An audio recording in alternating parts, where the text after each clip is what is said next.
Hello everyone, this side CA Bhuvi Ahuja. आइए एक financial planning trick at the time of purchasing car सीखते हैं हम एक छोटे से एग्जांपल से। दो सैलरीड एम्प्लॉयड थे, संता और बंता। दोनों के पास 13 लाख रुपए थे और दोनों ने गाड़ी खरीदनी थी।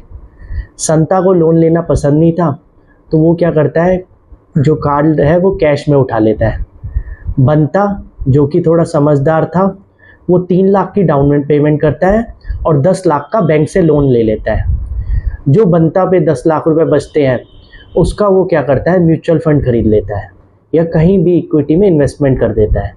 वो सोच के चलता है कि मेरे को इस पे 13% का साल का रिटर्न आ जाएगा, और जो उसकी लोन की EMI बनती है वो बनती है 20,500 की।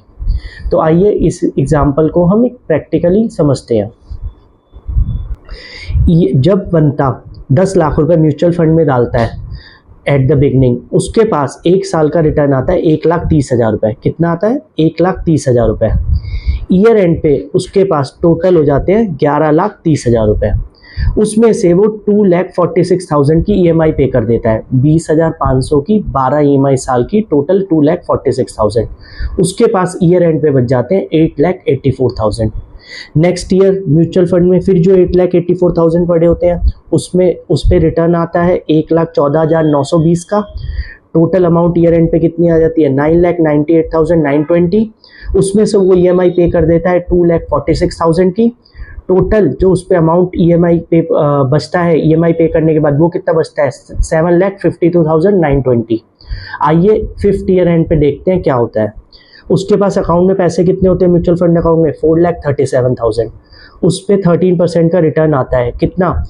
56,865। फिर ईयर एंड पे उसके पास अमाउंट आ जाता है 4,94,000। उसमें से वो EMI पे कर देता है 2,46,000 की, और उसके पास फिर क्लोजिंग में कितना बच जाता है? 2,48,289। बंता ने, जिसने पूरी डाउन पेमेंट चूज नहीं करी होती पे करने की, वो क्या करता है, 10 लाख का लोन ले लेता है और वो 10 लाख रुपए अपने म्यूचुअल फंड में सेव कर लेता है। उसके पास 5th ईयर एंड पे कितने बच जाते हैं? 2,48,000।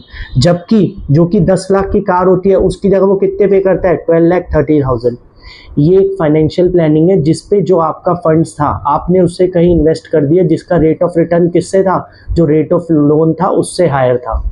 ऐसी छोटी छोटी फाइनेंशियल टिप्स प्लान करके आप बहुत पैसे बचा सकते हैं।